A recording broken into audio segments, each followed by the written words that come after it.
Assalamualaikum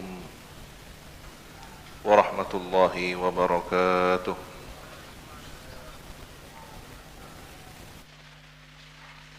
Bismillahirrahmanirrahim. Alhamdulillahi rabbil alamin. Wabihi nasta'inu ala umurid dunya waddin.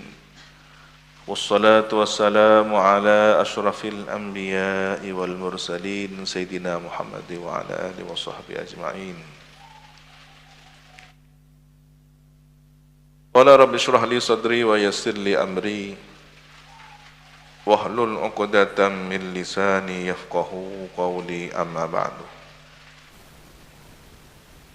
Inna asdaqal hadithi kitabullah wa khairal hadi hadi sayyidina Muhammadin sallallahu alaihi wasallam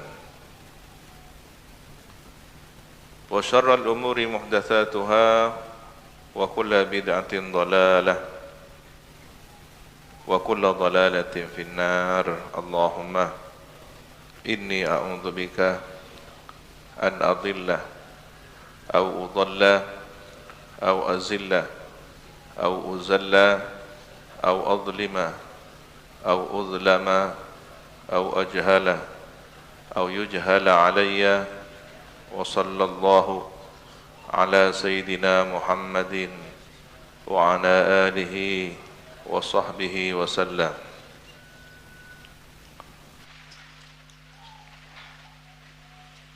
Qala Abu Yazid Muhammad bin Sayyid Alawi al-Maliki al-Hasani fi kitabih Tahqiqul Amal fima yanfa'ul mayyit min al-a'mal, radhiyallahu ta'ala anhu wa rahimahu wa nafa'ana bihi wa bi'ulumihi fid dharain amin. Ila an qala kalam Ibnu Qayyim, ucapan Ibnu Qayyim. Sekarang kita memasuki penjelasan komentar Imam Ibnu Qayyim tentang persoalan ini. Qala Syekhul Ibnu Qayyim, berkata Syekh Ibnu Qayyim rahimahullah ta'ala, wa yadullu ala hadha, dan menunjukkan atas ini kebolehan menghadiahkan pahala suatu amal, ya. Aidan juga, atau membaca talqin, ya, talqin kepada mayit. Ma jara alaihi, sesuatu yang telah berlaku berjalan atas mayit itu, amalun nas, amalnya orang banyak, qadiman, sejak dahulu, wa ilal an, dan sampai sekarang. Apa itu ma jara alaihi amalun nas itu? Min talqinil mayit, berupa talqin mayit fi qabrihi, di kuburannya. Walaula annahu yasma'u dzalik, dan andaikan tidak, karena sesungguhnya dia mendengar hal tersebut,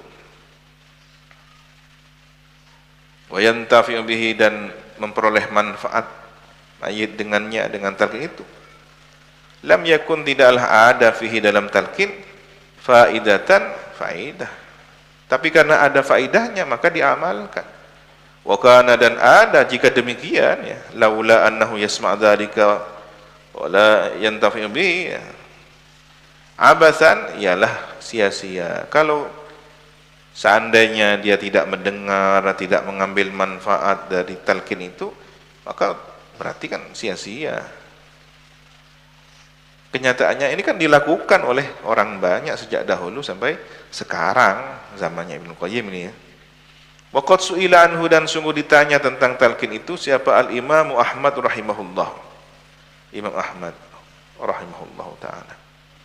Fastahsanahu, kemudian memandang baik siapa Imam Ahmad kepada talqin itu, wahtajja alaihi bil amal, dan memberikan hujjah pada talqin itu dengan mengamalkannya. Silahkan diamalkan.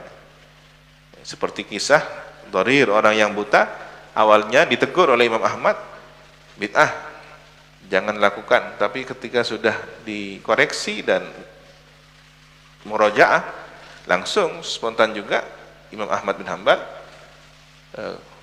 minta kepada muridnya untuk menyampaikan kepada orang buta tadi itu, silahkan melanjutkan baca Quran ini itu.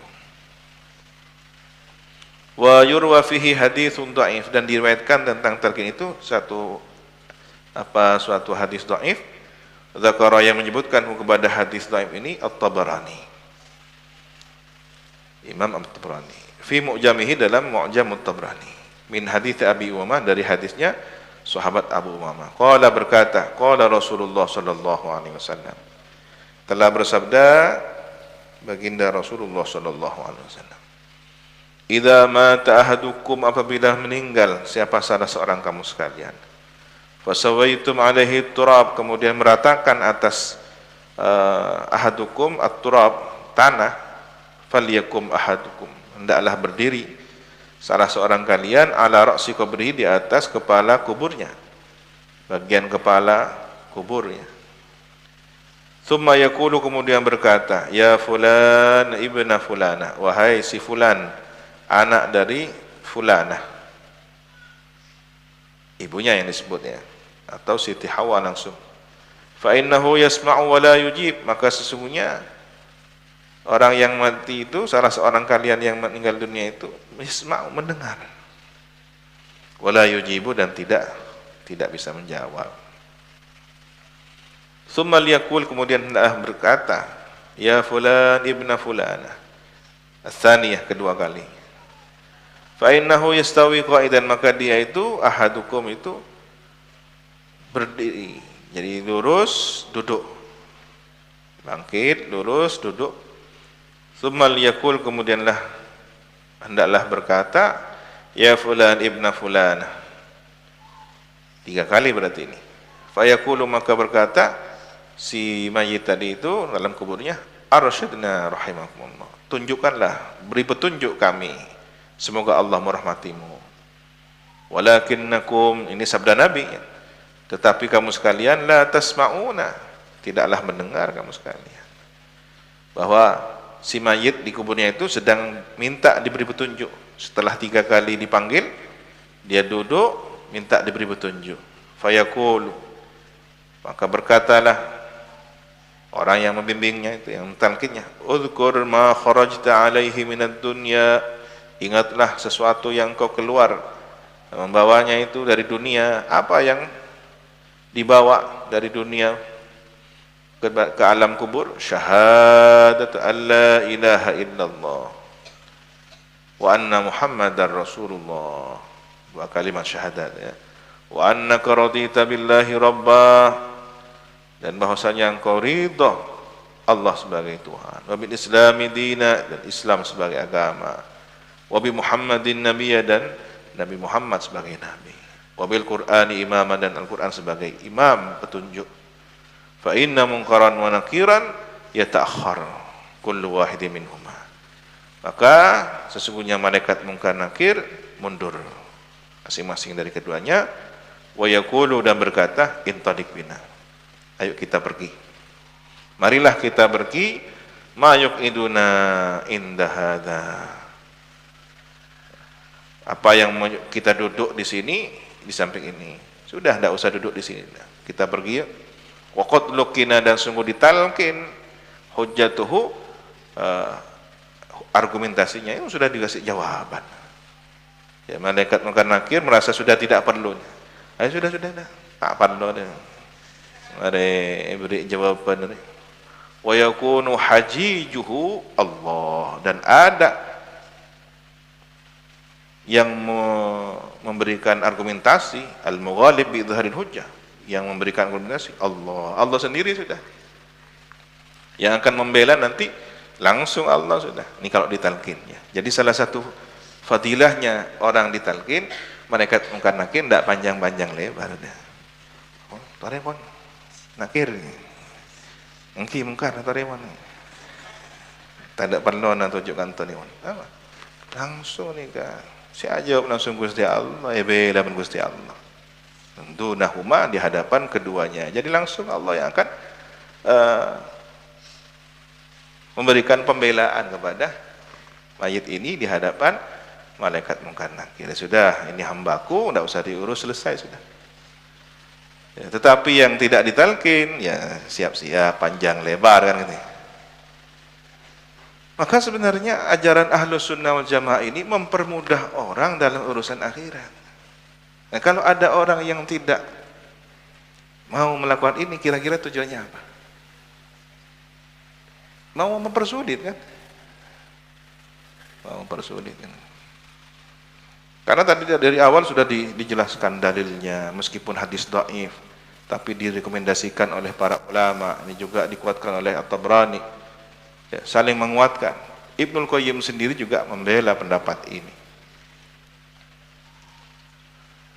Faqala rajulun, maka berkatalah seseorang, ya Rasulullah, wahai baginda Rasulullah, fa in lam ya'rif ummah, maka jika tidak mengetahui atau tidak diketahui ibunya, atau tidak tahu dia kepada ibunya, qala yunsibu ila ummihi Hawa, maka nisbatkanlah dia itu kepada ibundanya yang bernama Siti Hawa, ibunda yang pertama.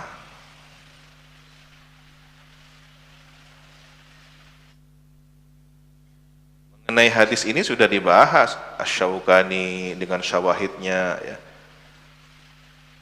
Kemudian Ibnu Hajar dalam talkhisnya sudah selesai.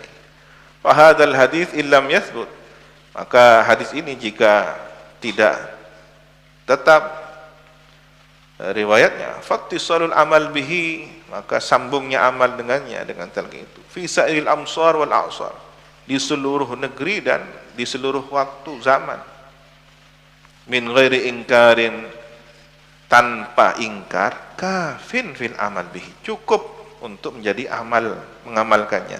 Misalkan katanya Ibnu Qayyim, hadisnya tidak jelas, ya gitu ya. Hadisnya tidak pasti, tidak tetap.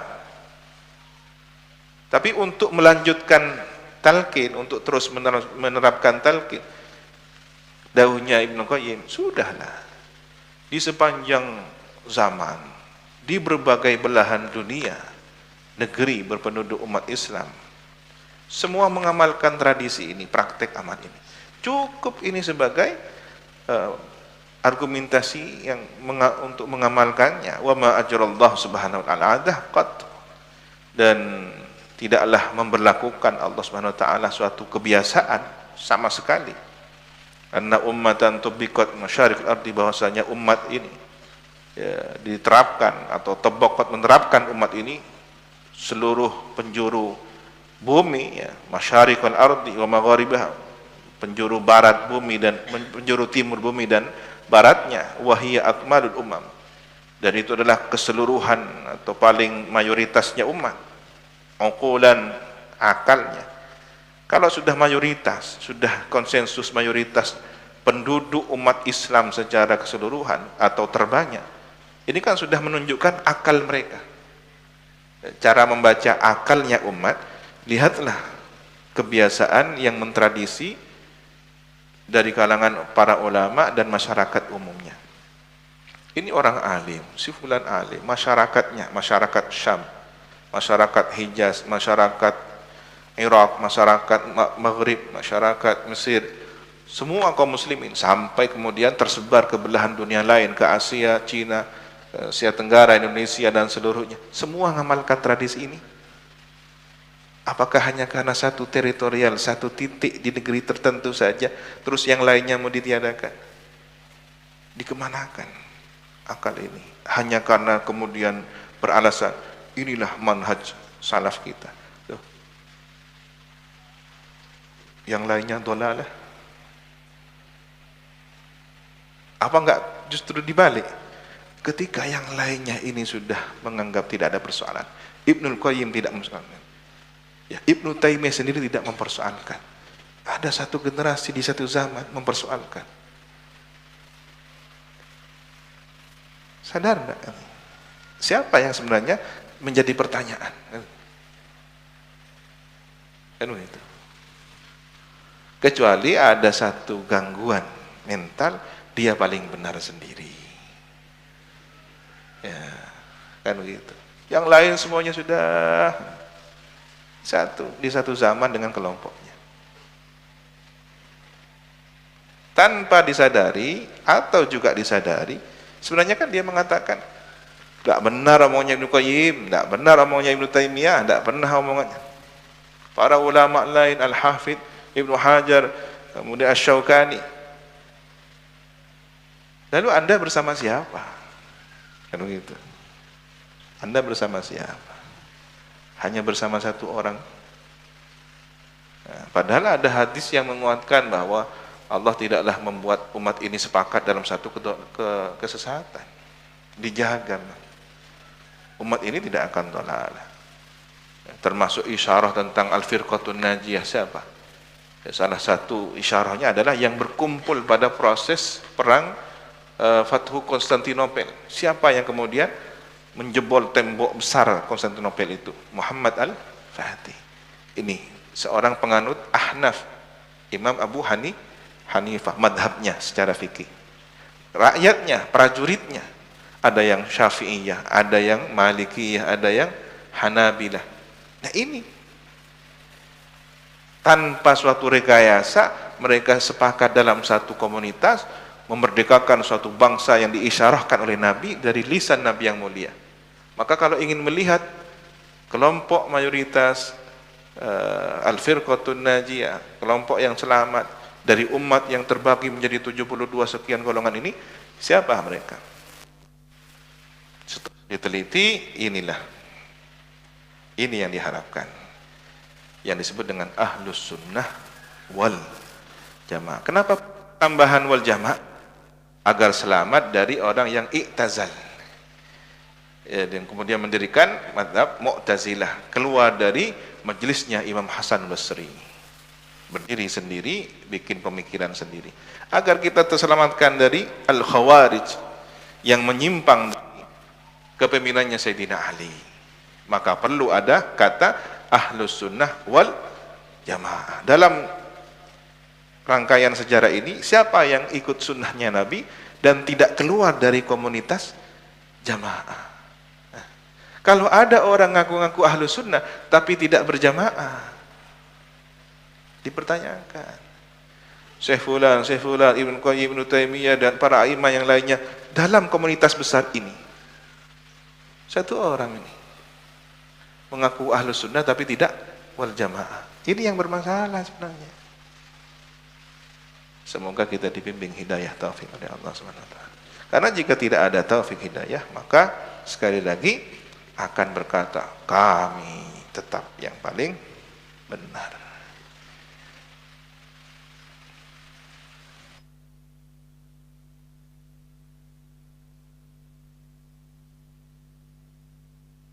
Wa'ufaruha ma'arif tutabbaq alam khatabati, tutbaq ya. Dan paling luasnya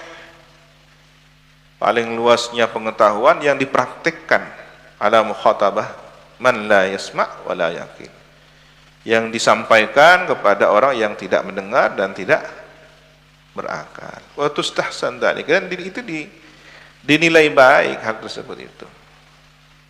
La yungkiruhu munkirun, tidaklah mengingkarinya seorang pengingkar minha terhadapnya. Bal sannahul awwal lil akhir, bahkan telah mengajarkan, sannah mencontohkan, mengajarkan yang pertama kepada yang paling akhir. Sejak dulu dicontohkan, sejak zaman sahabat Umamah ini. Sayyidina Umamah ini niru siapa tadi? Abi Umamah ya. Abi Umamah ini niru siapa? Qala Rasulullah, kan dari Rasulullah. Kemudian diikuti oleh santrinya Abu Umamah, diikuti oleh masyarakat Syam, kan gitu, ditiru oleh masyarakat lainnya sampai sekarang lil akhir, dari awal lil akhir. Wa yaktadi fihi al akhir bil awal, dan mengikuti kepada sunnah ini, pada amal ini yang paling akhir kepada yang awal. Kita ini ngikuti yang sebelumnya. Walaula annal mukhatib yasma'u, maka andaikan tidak karena orang yang menyampaikan itu, orang yang berbicara itu mendengar, lakana dzalika bimanzilatil khitab. Nah, niscaya hal tersebut itu berada pada posisi objek pembicaraan. Khitab liturabi wal khashab wal hajar, kepada tanah, kayu, batu, wal ma'dum yang tidak ada. Ini kan karena diwasiatkan, disampaikan kepada orang yang pertama, sampailah yang terakhir. Kalau ini tidak disampaikan kepada manusia, Apa pada pak ka beto, kan gitu kasarnya. Pada pak ka. Jadi sebenarnya khitabnya ya mayit, ya talqin itu, ini kan khitab ya. Sejak dahulu sudah dipraktikkan sedemikian rupa. Idza mata ahadukum, ada perintah begitu. Talqin sudah tradisinya ya. Nah, kalau ini abasan, satu yang sia-sia, berarti orang sejak dahulu sampai yang paling akhir ini apa entah beto, apa entah tanah yang ada di atas gundukan kuburan itu berbicara kepada khosyab yang nisannya kadang-kadang dari kayu kan ya, batu nisan atau kayu nisan. Apakah berbicara kepada itu atau al-ma'dum yang sudah tiada ada? Wahada, dan ini wa in istahsanahu, jika menilai baik kepadanya wahidun satu orang, fal ulama qatibah, maka ulama seluruhnya ala istiqbahi, untuk menilai jelek orang tadi satu orang itu, wastihjanihi, dan menganggap keji kepada satu orang itu, ya pasti seluruhnya qatibatan. Seandainya hanya satu orang yang mengerjakannya, hanya Abu Umamah atau satu orang tokoh di Syam, maka ulama ini tidak akan tinggal diam ya. Asy-Syaukani tidak akan tinggal diam, Ibnu Hajar tidak akan tinggal diam, kemudian para imah yang lain tidak akan diam, As-Suyuti, semua dari awal sudah diceritakan tentang qiraah ala al-qabr, begitu juga ya. Tidak akan tinggal diam andaikan satu orang ini, tapi kenyataannya ini mayoritas, malah yang satu orang ini yang kemudian menganggap dirinya dan kelompoknya paling benar. Jadi yang masalah itu siapa kan ini? Qad rawa Abu Daud, dan sungguh meriwayatkan siapa Imam Daud, fi sunanihi, dalam sunnahnya, bi isnadin, dalam sunannya, kitab sunannya, bi isnadin, dengan sanad sambungan riwayat, la ba'sa bihi, yang tidak ada masalah, bisa diamalkan ya. Kalau ada komentar la ba'sa bihi dalam ilmu hadis, ya berarti hadis ini bisa diamalkan. Annan Nabiyya sallallahu alaihi wasallam, bahwa baginda Nabi sallallahu alaihi wasallam, hadara janazata rajulin, menghadiri jenazahnya seseorang. Falamma dufina, maka tatkala dimakamkan, qala, bersabda Nabi, salu li akhikum, mintalah untuk saudara kalian, mintakan, doakan ya, at-tasbit, ketetapan iman Islam. Fa innahu, maka sesungguhnya dia al-an, sekarang ini, yus'al, ditanya. Ini kan sudah hadis umum. Yang penting intinya adalah at-tasbit. Talqin itu kalau tidak populer ya, enggak, talqin itu bid'ah. Ya sudah, kalau Anda tidak mau talqin, ini loh ada hadis yang dawuhnya Imam Abu Daud, la ba'sa bi tasbit. Mungkin masih mau nentang ya. Isinya tasbit apa? Isinya tasbit ya syahadat. Kemudian isinya tasbih apa? Raditu billahi rabba wa bil islami dina wa bi Muhammadin nabiyya wa bil Qur'ani imama. Itu isinya tasbih sudah. Agar lebih terdengar sunnah misalnya gitu. Talqin diubah menjadi tasbih. Monggo silakan. Kita tidak mempergunakan istilah. Mereka tidak mau tahlil, ya sudah. Marilah kita membaca kalimat thayyibah. La ilaha illallah. Nah, apa? Anda tidak mau dengan istilah itu. Fa akhbara annahu yas'al, maka memberitahukan Nabi annahu, bahwasanya si mayit itu sedang ditanya. Hina idin, ketika itu. Wa idza kana yus'al, maka jika ada dia sedang ditanya, fa innahu yasma'ut talqin, maka dia sedang mendengarkan talqin.